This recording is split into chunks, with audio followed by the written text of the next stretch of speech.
You'll even see some of that ribbon that he picked up just a couple of moments ago on the airplane, and he'll be taxiing into his parking spot. You'll have a chance to talk with Chef, and of course we will see him later on in our air show program.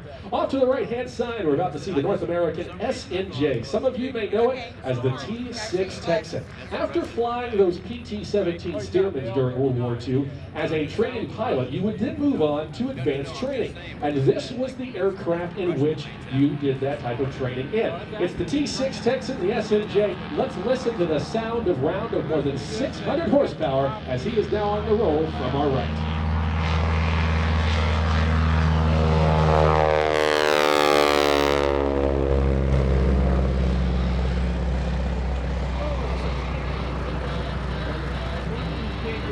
And as our T-6 climbs high and to our left, we are a couple moments away now from launching the Aero L-39 Albatross. At the controls, Jenna Dolan, an accomplished Marine Corps aviator, and she will be showcasing to us that of a demonstration of low-level, high-speed passes in this military jet training. They've got it now from the left.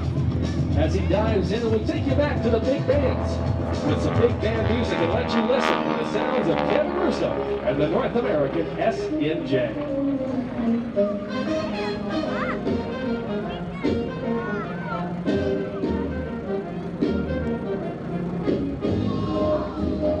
With a clover loop at show center, Kevin's got the smoke looking real good for us here this afternoon as he reaches show center at over 150 miles an hour.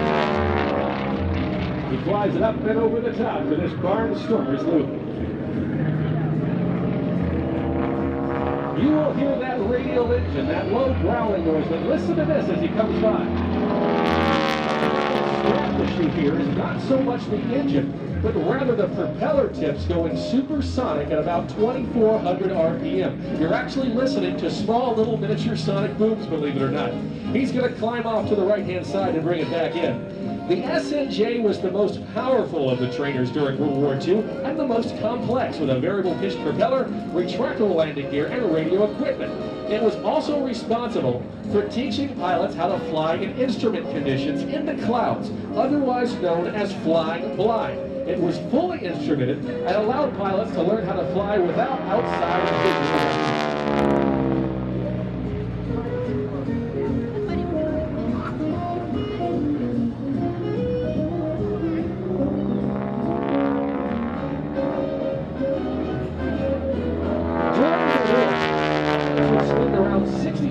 To 70 hours over the course of a 12-week period, learning how to fly, and as the war progressed and more pilots were needed, that time increased down to 10 to 15 hours, if you can believe it. The pilots back then, sometimes only 17, 18, or 19 years old.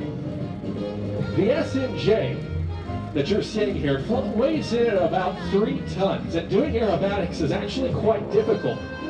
Typically, you have your left hand on the throttle, you have your right hand on the control stick, but this airplane does not have any fly-by-wire. Well, it might be. You're pulling on cables and wires in the airplane, and as the speed increases, it becomes a little more difficult, and he will use both hands on the stick here as he rolls the airplane all the way around.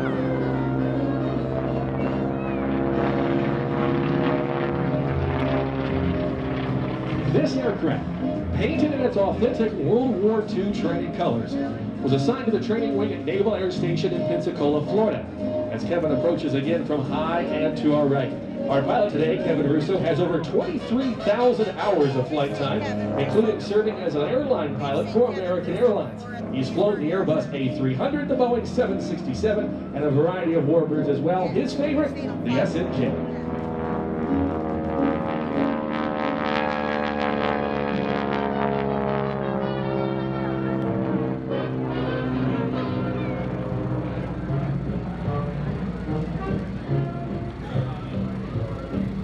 So great was this design that in no small way led to the development of another North American product, the P-51 Mustang. We'll see that later on in the show. An aircraft believed to be one of the most important and best fighters of World War II. The SNJ flew in a variety of other air forces across the globe, including that of the South African Air Force that actually used these airplanes all the way up until 1996. Some of their weapons actually included just strapping cinder blocks to the bottom of the wings, but it showcases the durability and strength of this aircraft built during the 1940s.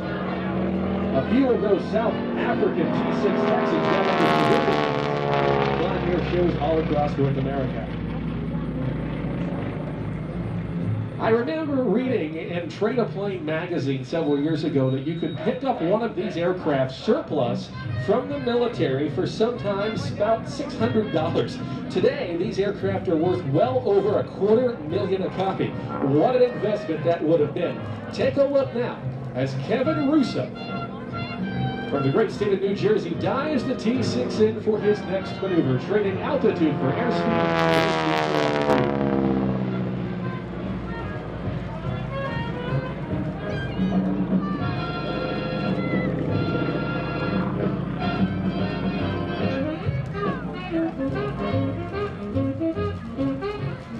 Kevin Russo wishes to dedicate his performance to the veterans in the crowd today and to those who gave the ultimate sacrifice in defense of our freedoms more than 70 years ago.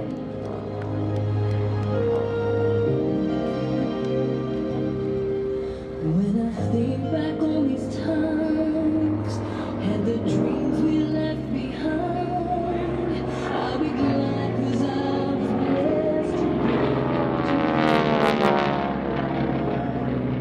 When I look back on these days, I look and see your face.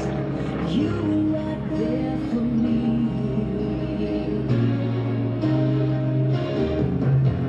In my dreams I always see you soar above the sky.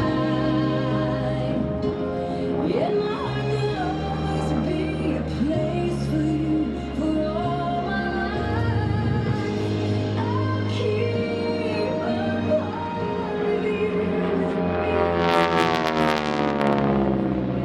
Everywhere I am, there you'll be. And everywhere I am, there you'll be.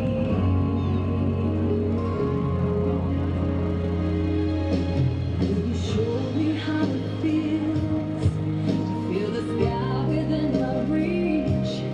Climbing high and to our left. Let's watch as the smoke continues. And the North American SNJ as Kevin Russo approaches. Your love made me make it through.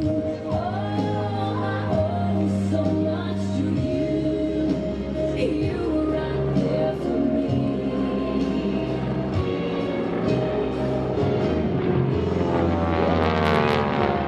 See you soar above the sky.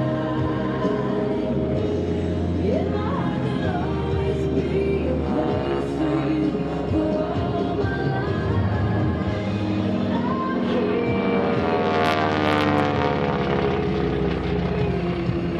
and everywhere I am, there you'll be. 'Cause I always saw in you my light, my strength. And I wanna Kevin now setting up for what will be his photo pass. So be sure to get your cameras ready as he comes by in the 1944 North American SNJ Texan.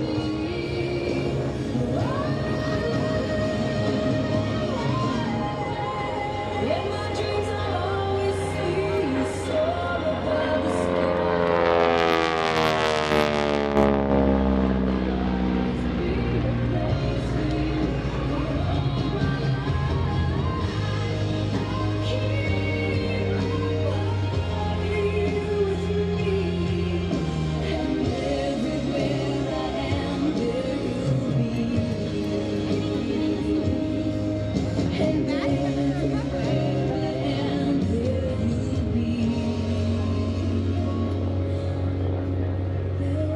Kevin is going to bring it around to land, and as he does so, I hope you will put your hands together for Mr. Kevin Russo and today's performance in the North American SNJ.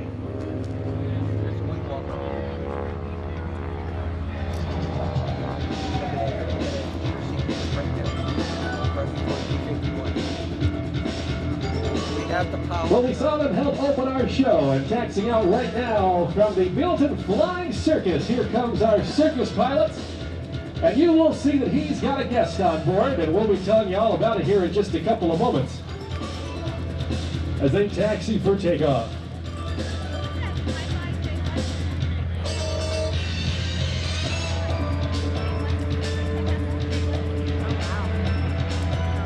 The 2019 Culpeper Air Fest would like to thank their sponsors, to include Cedar Mountain Stone, Shaman Contracting Corporation, Culpeper County and Hilltop Excavation and Construction.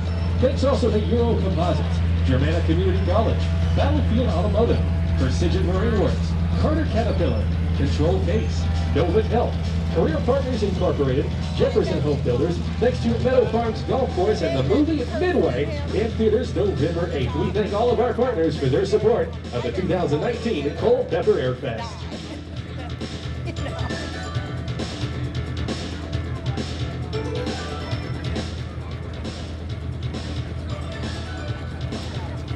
We watch from the right now, we will see as Kevin Russo recovers the North American T-6 Texan. This aircraft is what is known as a tail-wheel airplane. It is quite difficult to land. It all has to do with the center of gravity. You come in too far forward, you have the potential to maybe put it up on the nose, which, well, wasn't ever a good thing. And if you come in too far aft, you have the possibility of putting all that weight on that little tiny tail wheel back there. And that actually requires an endorsement from the FAA, but I'll tell you what, some of the greatest airplanes of all time were tail-wheel aircraft, and we are so thrilled to have Kevin Russo here with us today at the 20th anniversary of the Culpeper Air Fest.